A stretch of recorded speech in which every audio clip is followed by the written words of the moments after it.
Hello बच्चों, तो आज हम लोग स्टार्ट करने वाले हैं इंद्रिय स्थान। ठीक है, चरक का इंद्रिय स्थान स्टार्ट करेंगे। सबसे पहले उसका चैप्टर है वर्ण स्वर स्वरीय इंद्रियम। ठीक है, पुरुष में जो भाव आश्रित होते हैं उनकी परीक्षा प्रकृति एवं विकृति से करते हैं। तो प्रकृति कितने प्रकार की होती है? प्रकृति 6 प्रकार की होती है। ये क्वेश्चन आ सकता है, प्रकृति और विकृति कितने प्रकार की होती है इंद्रिय स्थान के अनुसार। ठीक है, विमान स्थान में भी आपको 8 और 16 बारे में बताई गई। तो वो किस के अनुसार पूछ रहा है? अगर सिर्फ नॉर्मल प्रकृति विकृति पूछ रहा तो विमान स्थान कैसा लिखें। अगर वो लिखेगा इंद्रिय स्थानों युक्त विकृति लिखिए तो आप इन वाली को स्पेसिफाई करेंगे। ठीक है, तो प्रकृति 6 प्रकार की होती है। जाति प्रसक्ता, कुल प्रसक्ता, देश अनुपातनी, काल अनुपातनी, वायु अनुपातनी, प्रत्यय। जाति प्रसक्ता, जिस विशेष जाति में जन्म हुआ, जैसे ब्राह्मण में पवित्रता होती है ज़्यादा।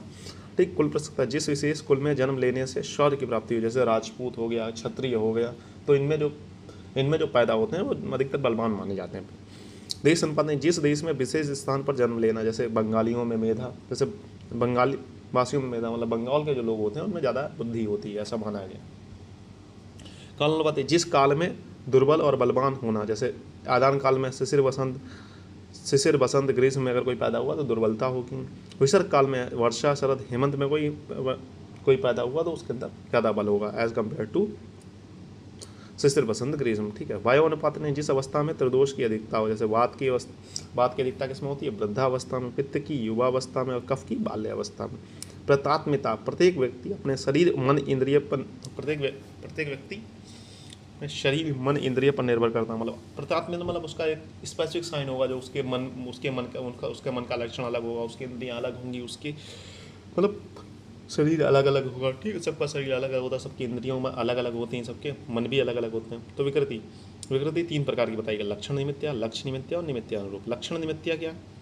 पूर्व जन्म के कर्म अनुसार उत्पन्न लक्षण, जैसे कि धन का क्षीण होना, नख के ऊपर रेखाएं होना। ठीक है, उसका लक्ष्य निमित्त की बात करें, जिसका कारण ज्ञात हो, जैसे कि रुक्ष लघु शीत से वात का गुण बढ़ता है, ऐसे आहार विहारों से वात का प्रकोप होता है। राजचमा के 4 कारण, सहस, संधारण, क्षय, विषमजन। ठीक, निमित्तानुरूप, जो निमित्त ना होते हुए भी निमित्त के अनुरूप कार्य करने वाला हो, जैसे रुक्ष लघु शीत वात प्रकोप होती हैं, पर रुक्ष लघु शीत वात शामक होने लगे तो उसे निमित्तानुरूप कहते हैं।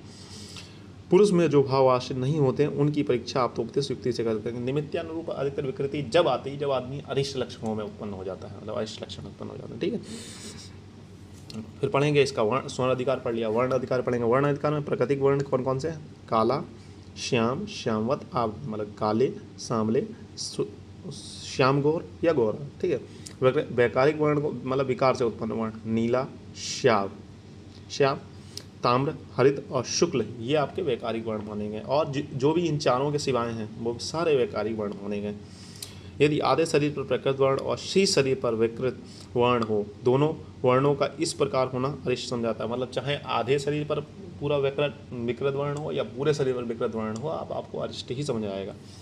पहले प्राकृतिक वर्ण था, बाद में वैकारिक वर्ण हो गया, तब भी अरिष्ट है। ठीक है, नख आदि का अरिष्ट, बल वर्ण इंद्रिय शक्ति न्यून हो, नख नेत्र का मुख पुरुष वैकारिक वर्ण का हो तो इसे भी अरिष्ट माना गया है। ठीक है, स्वर अधिकार की बात करेंगे तो यहाँ 2 प्रकार के स्वर होते हैं, प्रकृत स्वर, व्याकृत स्वर। प्रकृत स्वर हंस, सारस, एकबा, कौआ, कबूतर आदि के तुल्य स्वर प्राकृतिक स्वर माने। मतलब जो जिन पक्षियों का हमें जो आवाज़ होती है वो हमारे कान को चुभती नहीं है, तरीके से कोयल की आवाज़, इस तरीके की आवाज़ अगर आ रही है तो उसे प्राकृतिक स्वर मानेंगे। वैकारिक में रोगियों भेड़ जैसे मिनमिना में बहुत धीमी स्वर, रुक रुक कर बोलना, तो दुख दर्द के साथ कराने वाला स्वर आदि स्वरों को वैकारिक स्वर माना गया। मतलब इस प्रकार के जितने भी स्वर हैं, कौन कौन से वैकारिक स्वर में? भेड़ जैसे मिनमिना रहे होंगे, बहुत धीमे धीमे बोल रहे हो। ठीक है, रुक रुक कर बोल रहे हो, और जब बोल रहे हो तो आपको बहुत ज़्यादा पीन हो रहा है, तो इस प्रकार के स्वर को कैसे माना गया? आचार्यों ने वैकारिक स्वर माना है। ठीक है, स्वर का अरिष्ट, प्राकृतिक स्वर जो है पहले प्राकृतिक स्वर था, अचानक से वैकारिक स्वर में चेंज हो गया तो उसे भी हम लोग अरिष्ट के अंतर्गत मानते हैं। ठीक है बच्चों, फिर मिलते हैं नेक्स्ट लेक्चर में, तब तक के लिए हैव अ नाइस डे। पढ़ते रहें, मस्त रहें।